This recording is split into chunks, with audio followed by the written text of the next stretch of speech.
Bienvenidos a la revisión de la Agenda Económica PM de este martes acá en CNN Chile, que si bien es una edición PM, la verdad es que la agenda partió muy temprano esta jornada. Primero, en un seminario de BTG Pactual que congregó al ministro de Hacienda, a Andrés Velasco y también al gerente general de Quiñenco, entre otras personas, donde uno de los temas principales fue qué es lo que pasará con la reforma tributaria. Pero además, durante la tarde, partió la negociación entre la CUT y el gobierno por el reajuste al salario mínimo. Recordemos que la Central Unitaria de Trabajadores pide que se adelante llegar a la cifra de 500.000 pesos. En todo eso estuvo Belén Vázquez y nos cuenta los detalles.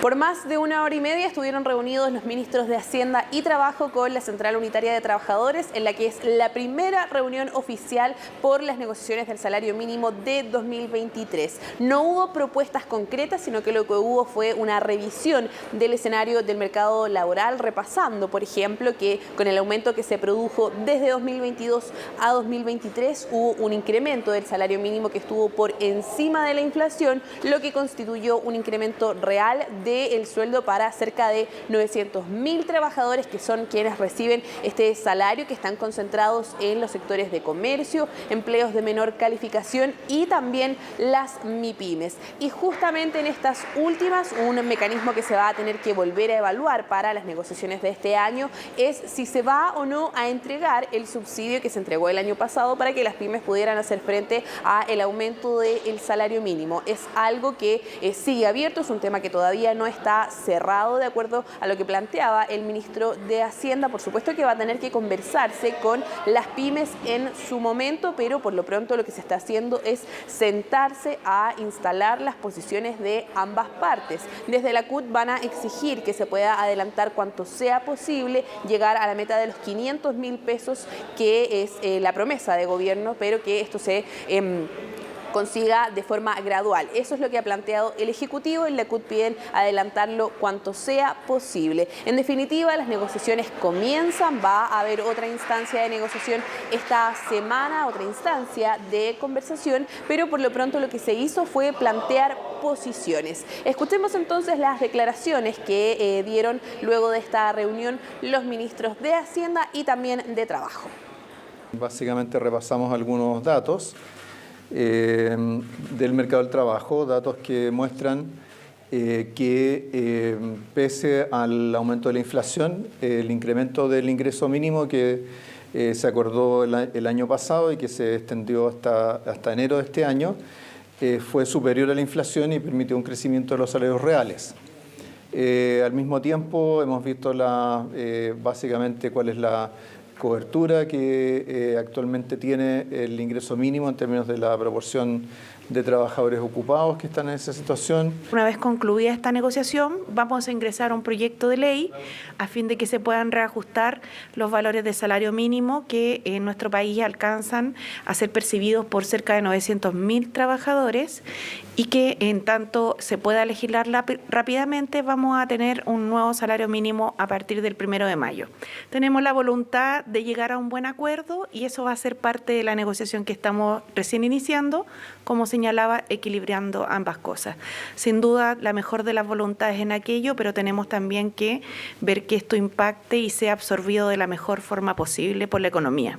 Les decía yo que la CUT ha planteado la necesidad de que se pueda alcanzar lo antes posible llegar a estos 500.000 pesos de salario. Dicen ellos que hay que atender que el costo de vida ha subido, particularmente los alimentos, el costo de los servicios, y por lo mismo la idea es que los trabajadores puedan siempre recibir un salario que esté por encima de la línea de la pobreza. Ahora bien, el ministro de Hacienda decía que esto es algo factible de lograr, pero que va a quedar sujeto a las conversaciones. Y si bien en la CUT no han querido dar una fecha concreta de cuándo quieren ellos adelantar, lo que han sostenido es que esto, la idea es que ocurra lo antes posible. Ahora, tampoco han descartado los mecanismos que se usaron, por ejemplo, el año pasado, cuando se avanzó a un monto en mayo, el 1 de mayo, que es cuando empieza a regir el sueldo mínimo, luego otro en agosto y se produjo un tercer aumento en el mes de enero de 2023, dado que este superó las proyecciones de inflación que se tenían cuando se legisló al respecto. Lo concreto entonces es que este viernes a las 8 de la mañana la CUT tiene que llegar con una propuesta que va a ser la primera instancia formal de propuesta para que ya puedan empezar las negociaciones. Escuchemos también las declaraciones de la Central Unitaria de Trabajadores al término de esta reunión. Esta es la primera reunión. Estamos negociando, estamos partiendo una negociación del ingreso mínimo. Nosotros le hemos planteado al gobierno la necesidad. Hoy día existe una necesidad latente. Nosotros le hemos dicho al gobierno que esperamos que en esta negociación del ingreso mínimo podamos llegar al umbral de los 500.000 pesos, podamos trazar el camino para llegar a esos 500.000 pesos. Por eso es tan importante poder iniciar de buena manera esta negociación, la cual no solamente habla de salario, sino que habla además de otros beneficios que también pueden ser complementarios. En términos de plazo, la idea del gobierno es poder tener entre esta y la próxima semana un acuerdo con la CUT para ya la segunda o tercera semana de abril poder tener, el proyecto listo, llevarlo al Congreso y que en definitiva se pueda legislar y estar vigente, como decía la ministra Jara, desde el 1 de mayo, pero además ese día quieren dar otra buena noticia que tiene que ver con la entrada en vigencia de las 40 horas. Así que hoy día el inicio formal de las conversaciones por el sueldo mínimo, pero esto no fue lo único que ocurrió en materia económica, porque esta mañana también tuvo lugar el seminario de BTG que se desarrolló en el Hotel W y donde hubo varias personalidades económicas importantes. Una de ellas fue el ministro de Hacienda, que expuso por más de 40 minutos frente ahí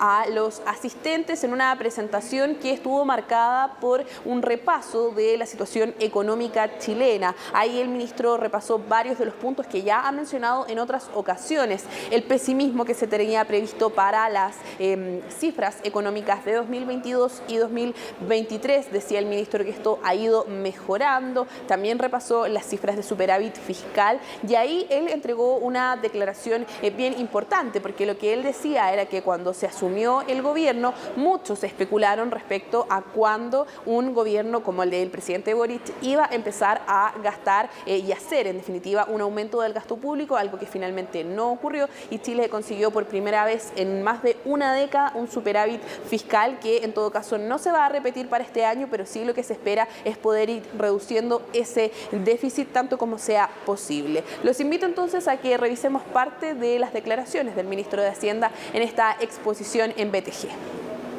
Otros factores que han incidido, por supuesto, ha sido la evolución del escenario político, el superávit en las cuentas fiscales.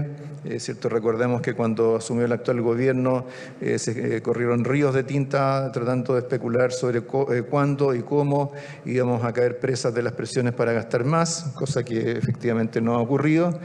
Y por otra parte también, pese a que podamos discutir mucho sobre la reforma previsional, lo que podemos ver es que los movimientos de precios de mercado después de que el gobierno dio a conocer el proyecto de reforma previsional fueron bastante favorables. Luego de la exposición del ministro Marcel, hubo un panel de cierre que estuvo compuesto por Bernardo Larraín, Andrés Velasco, Cecilia Cifuentes y Francisco Pérez Maquena. Acá hubo varios temas que se abordaron: reforma de pensiones, el proceso constituyente, también la crisis de seguridad por la que está atravesando nuestro país y también reforma tributaria. Y respecto de este último, por supuesto que cada una de las partes expuso aquello que le parecía mejor o peor del proyecto que se cayó en la Cámara de Diputados, pero uno de los debates importantes se dieron respecto a las negociaciones que se van a dar ahora que la Cámara se cayó, que en la Cámara, se cayó este proyecto. Ahí, por ejemplo, el exministro Velasco decía que le parecía una mala idea que la Cámara de Diputados haya rechazado la idea de legislar la reforma tributaria porque las negociaciones tienen que hacerse en el Congreso. Esto a propósito de que luego de que la reforma fracasara en la sala de la Cámara, el Ministerio de Hacienda inició una serie de diálogos con distintos actores, empresariales, organizaciones organizaciones de la sociedad civil,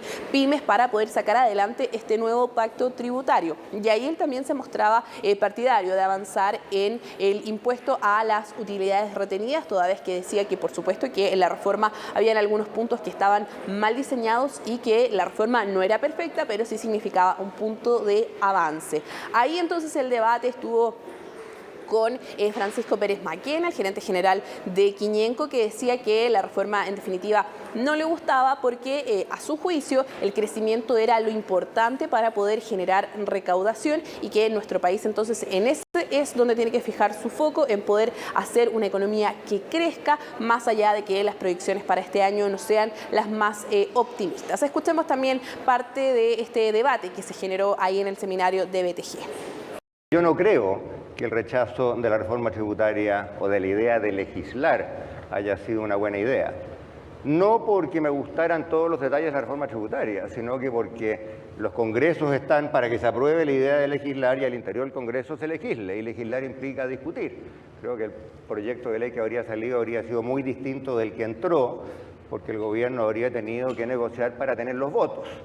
Ahora va a pasar lo mismo, pero con 6 meses de retraso, y la negociación se va a hacer fuera y no dentro del Congreso. No sé si es una buena idea. Lo que trae un presupuesto para resolver el problema medido en recursos, ¿ya? Yo creo que si lográramos plantear la discusión de las finanzas públicas desde esa perspectiva, creo que podríamos empezar a resolver de verdad los problemas y a no generar esta lucha entre de qué tamaño el sector privado, de qué tamaño el sector público, porque al final del día los recursos provienen de la misma parte, de lo que somos capaces de producir.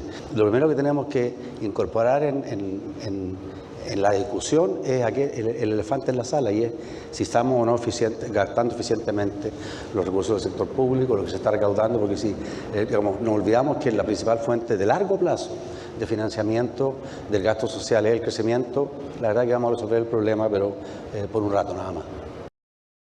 Quien también dio su opinión en este debate, en este panel que se generó, fue el economista Bernardo Larraín Mate, que además es director de varias empresas, entre ellas Colbún, y ahí él decía que efectivamente le parecía que en realidad el rechazo a la reforma tributaria no fue del todo algo malo, como planteaba Andrés Velasco, sino más bien abría la puerta a poder avanzar en un real pacto tributario, un pacto que, por ejemplo, tuviera medidas pro inversión, pro crecimiento y también medidas de recaudación. Teniendo esos 3 componentes, decía él, se va a poder avanzar en un pacto tributario que deje contento a todos los sectores y que también permita generar mayor recaudación para, entre otras cosas, por ejemplo, cumplir con algunas de las promesas de campaña, que era parte de los objetivos de la reforma tributaria, pero en definitiva más recaudación para poder avanzar en mejores pensiones o en aquellas demandas que están siendo más urgentes para la ciudadanía. Revisemos también entonces parte de lo que pudimos conversar con él a la salida de este seminario. No solamente tenga medidas pro recaudación, que la reforma tributaria tenía muchas medidas pro recaudación, sino que también, segundo, que tuviera medidas pro inversión y ahorro, que creo que era bastante tímida la reforma que se rechazó. Y no solamente era tímida en reformas pro ahorro e inversión, sino que además las medidas recaudatorias introducían serios riesgos al ahorro y la inversión. Entonces, esa es la segunda pata, que el ahorro y la inversión estaba débil. Y la tercera pata, ¿no es cierto?, es en un pacto también debe incluirse cómo se gastan los recursos públicos, cumplir con ese imperativo ético de eficiencia y eficacia, digamos. Y eso obviamente estaba completamente ausente. Entonces yo creo que es una buena oportunidad para transformar lo que era una reforma mal diseñada, creo yo, en un pacto con estas 3 patas que son fundamentales. Bien, dentro entonces también de los temas que se abordaron estaba el sistema político y el desafío que está suponiendo para poder sacar adelante reformas y poder llegar a acuerdos en un Congreso que está, sabemos, muy fragmentado. Eso entonces, decían ellos, es uno de los grandes desafíos que se vienen de aquí en más, no solo para, como yo les decía, poder sacar adelante reformas, sino también para tener un sistema político estable. Eso, por supuesto, además de la crisis de seguridad y también los desafíos económicos que se vienen por delante, toda vez que nuestro país es potencia en, por ejemplo, el litio y también en materia de hidrógeno verde. Así que una jornada movida en materia económica con la primera reunión por sueldo mínimo y también en este seminario que tuvo puntos de vista bastante interesantes, particularmente en reforma tributaria.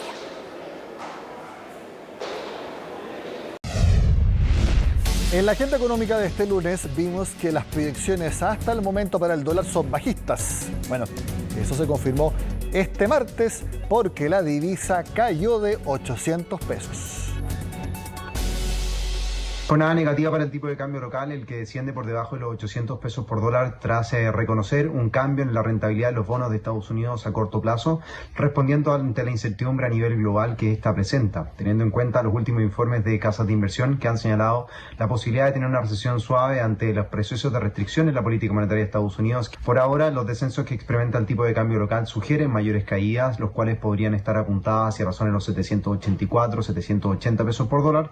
Muy atentos también a los reportes macroeconómicos que se avecinan, tales como el reporte de Producto Interior Bruto en Estados Unidos, como también por supuesto a la producción manufacturera, ventas minoristas y la tasa de desempleo en el mercado local. Por ende, la volatilidad podría persistir durante las próximas jornadas, a lo cual estaremos atentos. Niveles de resistencia continúan estando indicados en torno a 830, 835 pesos por dólar, que de superar podríamos ver avances mucho mayores. De esta forma terminamos esta primera parte de la agenda económica y al regreso les contamos que los plazos de devolución de impuestos en la operación renta se adelantan para este año. Lo vemos acá en Agenda Económica.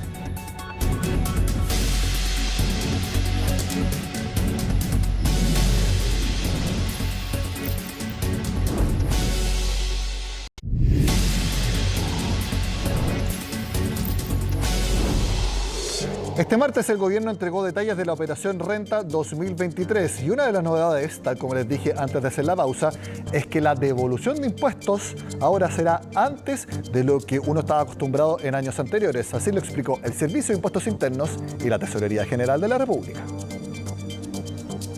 Tiene dos razones, una que es más bien técnica, de las declaraciones que sean relativamente simples y que son la mayor parte de ellas tienen derecho a devolución, son declaraciones relativamente simples y nos interesa que eso se procese rápido para que en la medida que nos van llegando las que son de más difícil fiscalización porque son más complejas en su llenado, nosotros tengamos entonces a nuestros fiscalizadores concentrados en esa masa. Y lo segundo tiene que ver en términos de apuntalar los presupuestos familiares en el mes de abril, que es un mes de gastos. Está marzo con los gastos escolares, sigue el gasto escolar en los primeros días de abril y se junta también con el pago de las contribuciones que también tiene vencimiento en el mes de abril. Esta operación renta tiene la novedad de tener una devolución anticipada de impuestos a la renta para todos aquellos contribuyentes que declaren entre el 1 y 8 de abril, podrán recibir su devolución en caso de corresponder el día 20 de abril. Ahora, ¿qué importancia tiene esto? Que para efectos de que esto ocurra, que para nosotros en el Servicio de Tesorería el 97% de las devoluciones está hecha a través de transferencia bancaria. Por lo tanto, en el caso de los contribuyentes que requieran de esta manera, que es más efectiva y más eficiente la entrega de los recursos, puedan indicar de manera clara y actualizada los datos asociados a la cuenta corriente y el banco que corresponde. Esos datos no están predefinidos en el formulario, lo tiene que hacer el contribuyente, por lo tanto, mientras más claridad y por lo tanto actualizadas estén las cifras, lo más probable es que más anticipadamente tendrán los recursos en su cuenta corriente. Como lo vieron entonces, si lo hacen entre el 1 y el 8 de abril, recibirán su devolución de impuestos el 20 de abril. Ahora, eso no va a correr para los deudores de pensiones alimenticias. Tesorería está en la obligación de consultar este registro antes de hacer la devolución de impuestos. Vamos a consultar al registro civil, el registro civil nos va a responder si efectivamente tiene deuda en este registro. Nosotros vamos a proceder a aplicar la retención y a pagarle a la o el beneficiario de la pensión de alimento. De acuerdo a la información entregada por el Poder Judicial, hoy en día existen aproximadamente 50.000 personas inscritas con deuda, inscritas en este registro. Por lo tanto, ese sería el máximo al cual nosotros podríamos retener en este proceso de renta. También sobre la operación renta, el ministro de Hacienda sinceró que los ingresos por esa vía van a ser menores que en el ejercicio anterior.